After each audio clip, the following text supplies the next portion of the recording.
আসসালামু আলাইকুম রহমতুল্লাহ। আপনাদের জন্য নতুন একটা ব্লগ নিয়ে আসছি। আপনারা দেখতে থাকেন। যারা নতুন গাড়ি শিখছেন কিন্তু ইন্টারভিউ দিতে যাবেন, মনে মনে ভাবতেছেন আমি নতুন গাড়ি শিখছি, গাড়ি সম্পর্কে কিছু জানি না, প্রাইভেট সেন্টারে শিখছি, তো ওখান থেকে শিখে এসে কীভাবে গাড়ি চালাতে হয়, গাড়িটা কীভাবে পরিচালনা করা লাগে কিছুই জানেন না। তো আপনাদের জন্য এই ভিডিওটা আপনারা ধৈর্য সহকারে দেখতে থাকেন। আমি কীভাবে কী করতেছি, কী বলতেছি একটু দেখলে আপনারা শিখতে পারবেন। আপনাদের জন্য ইন্টারভিউ দেওয়া, আপনাদের জন্য গাড়ি চালানো এবং কি নতুন জায়গায় ইন্টারভিউ দিয়ে এক চান্সে চাকরি পাওয়াটা আপনাদের জন্য খুবই সহজ হয়ে যাবে আমি আশা করি। তো আপনারা সর্বপ্রথম আপনাদেরকে আপনার মালিক যেখানে ইন্টারভিউ দিতে যাবেন ওখানে আপনাকে গাড়ির সামনে নিয়ে যাবে। গাড়ির সামনে নিয়ে যাওয়ার পরে আপনাকে একটা চাবি দিয়ে দিবে। আপনাকে চাবি দেওয়ার পরে চাবিটা অনেক সময় ম্যানুয়ালি হয়, অনেক সময় রিমোট সিস্টেম হয়। আমার এটা রিমোট সিস্টেম। ম্যানুয়ালি সিস্টেম হলে আপনার এখান দিয়ে গাড়িটা চাবি প্রবেশ করায় বাম দিকে মোচড় দিবেন, গাড়ি খুলবে, ডান দিকে মোচড় দিবেন, গাড়ি বন্ধ হবে। তো এরপরে আপনি যদি রিমোট সিস্টেম হয় তাহলে রিমোটের তো সব কিছুই বুঝেন। এখানে আনলক, এখানে লক, এখানে ব্যাকডালা, আর এটা হলো অ্যালার্ম। তো আপনি সর্বপ্রথম গাড়ির চারপাশ ঘুরে দেখবেন গাড়ির চাকা সব কিছু হাওয়া আছে কি না। বাংলাদেশে যদি হয় তাহলে আরও অন্য কিছু চেক করা লাগে, আর বাংলাদেশের বাইরে হলে তো এই জিনিসটা চেক করা লাগে না। সেটা হচ্ছে আপনার বনাটের ভিতরে পানি, মোবিল এগুলো চেক দেওয়া লাগে, কিন্তু বাইরের রাষ্ট্রে এগুলো চেক দেওয়া লাগে না, এগুলো আপনার প্রয়োজন হয় না। তাহলে আপনি ব্যাকডালা খুলে আপনি সব কিছু দেখবেন। ওটা বাংলাদেশের জন্য কীভাবে কী করতে হয় সেটা আমি পরে দেখাবো। আর এখন আমি সৌদি আরবের বিষয়টা দেখাচ্ছি। তো আপনি সর্বপ্রথম গাড়িতে উঠবেন। গাড়িতে ওঠার পরে আপনি গাড়িতে উঠলেন। গাড়িতে ওঠার পরে আপনি সর্বপ্রথম স্টার্ট করবেন গাড়িটা স্টার্ট করলেন। গাড়িটা স্টার্ট করার পরে যদি গাড়ি দীর্ঘক্ষণ বসা থাকে তাহলে আপনি 1 থেকে 1.5 মিনিট গাড়ি বা 2 মিনিট গাড়িটা স্টার্ট করে বসে থাকবেন। এরপরে সিট বেল্ট লাগাবেন। সর্বপ্রথম কাজ হচ্ছে আপনার স্টার্ট, তারপরে সিট বেল্ট, এরপরে হলো আপনার পরবর্তী ধাপগুলো। আপনি গাড়িতে বসছেন, বসার পরে আপনি দুই পাশে 2টা গ্লাস থাকে। এই দুই পাশে 2টা গ্লাস আপনার ম্যাপ অনুযায়ী আছে কি না আপনার সুবিধা মতো আপনি সেট করে নেবেন।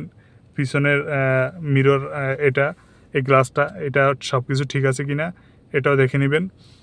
যদি সব কিছু ঠিকঠাক থাকে, ঠিক থাকলে ভালো, আর না থাকলে আপনি ঠিক করে নিলেন। আর বাম সাইড ডান সাইডের গ্লাসগুলো কীভাবে ঠিক করে, এখানে একটা সুইচ আছে দেখবেন। যে কোনো গাড়ির, প্রত্যেকটা গাড়ির এই পাশে আপনি স্টার্টিংয়ে বসলে, স্টার্টিংয়ে বাংলাদেশে হলে আপনার হাতের ডাইন পাশে থাকবে। স্টার্টিং যেহেতু ডাইন পাশে, মানে দরজার সাইডে এখানে সুইচটা থাকবে। আপনি এই সুইচ দিয়ে সব কিছু কন্ট্রোল করতে পারবেন। যেমন এখানে আছে এল, এখানে আছে আর। এলতে হলো লেফট, আর আরতে হলো রাইট। আর এই যে উপর, নিচ, ডান, বাম এগুলো সব কিছু এখানেই আছে। এ হলো বিষয়।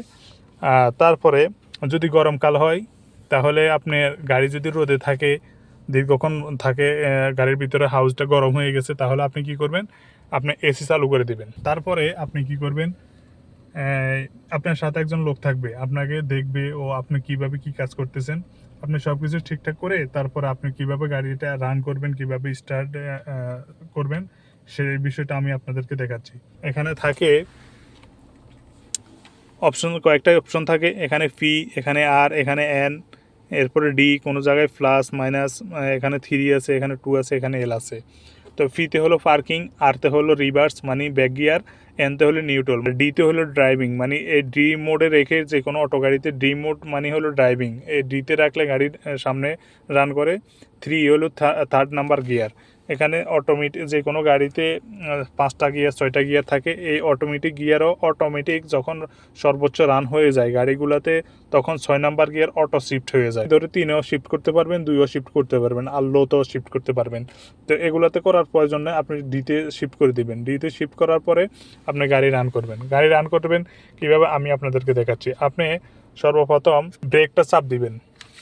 এখানে ব্রেক, এসকেলেটার, এটা তো সম্পর্কে আপনারা ভালোই জানেন। তো সর্বপ্রথম আপনি ব্রেকটাতে চাপ দিবেন।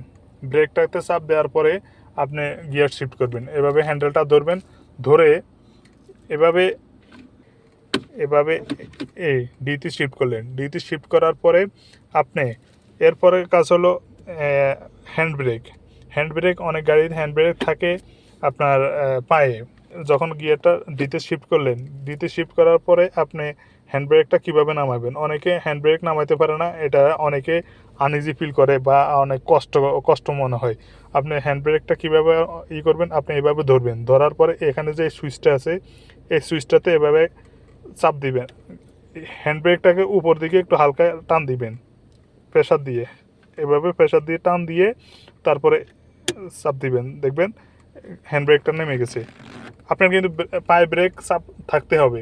হ্যান্ড ব্রেকটা নামানোর পরে তারপরে যে আস্তে আস্তে ব্রেকটা ছাড়বেন, ব্রেকটা হুট করে ছেড়ে দিবেন না, আস্তে আস্তে ব্রেকটা ছাড়বেন, দেখবেন গাড়িটা রান করতেছে। দেখেন গাড়িটা অলরেডি রান করতেছে।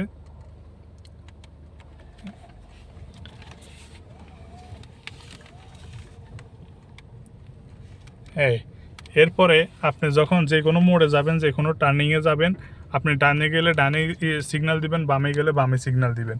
এটা বাধ্যতামূলক, 100% আপনি দিতেই হবে।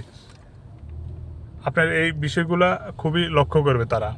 তারপরে আপনাকে আশপাশ ঘুরাইবে, 2-1টা গলি ঘুরানোর পরে আপনি সুন্দরভাবে যদি গাড়ি রান করতে পারেন, যে কোনো আইল্যান্ড আছে আইল্যান্ডে গাড়ি স্মুথলিভাবে আপনি ব্রেক করে আইল্যান্ডটা পার করতে পারেন, তাহলে আপনি 100% আমি জানি আপনি সাকসেস। যে কোনো এখানে আরেকটা জিনিস হচ্ছে, এদিক থেকে আসার পরে আমার সামনে 2টা রাস্তা গেছে, এদিকে একটা গেছে, এদিকে একটা গেছে, আর ওইদিকে একটা গেছে। তো এখন আমি যাব ডান দিকে। তো আমি ডান দিকে যেতে হলে ডান দিকে তো সিগন্যাল দিবই, ডান দিকে আমি সিগন্যাল দিলাম।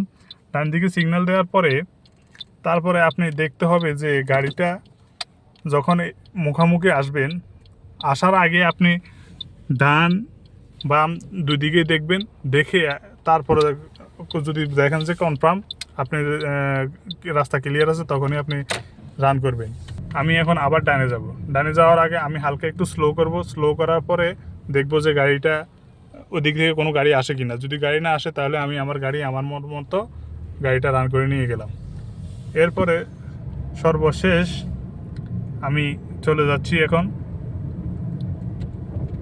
আমি একটা গলি ঘুরলাম আপনাদেরকে দেখানোর খাতিরে। ঘোরার পরে আমি এখন আবার ডাইনে যাব। আমি এখন যেহেতু এক হাতে মোবাইলের জন্য আমি সিগন্যাল দিতে পারতেছি না ডাইন বাম, তো আপনারা অবশ্যই দিবেন এটা। আমি বাসার সামনে চলে আসলাম। এখন গাড়িটা পার্কিং করার পরে আপনি গাড়িটা এনে নেবেন। অনেকে আছে সোজাই গাড়িটা ডিতে থাকলে বা আর থাকলে সোজাই একেবারে ফিতে নিয়ে যায়, এটা কিন্তু ভুল।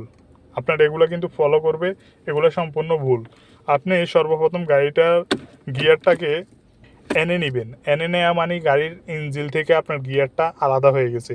আপনি এনে নিয়ে তারপরে আপনি হ্যান্ড ব্রেকটা উঠাইবেন। হ্যান্ড ব্রেকটা কীভাবে উঠাইবেন, আপনি এভাবে ধরে, আপনি এই সুইচটা তখন ব্যবহারের প্রয়োজন নেই।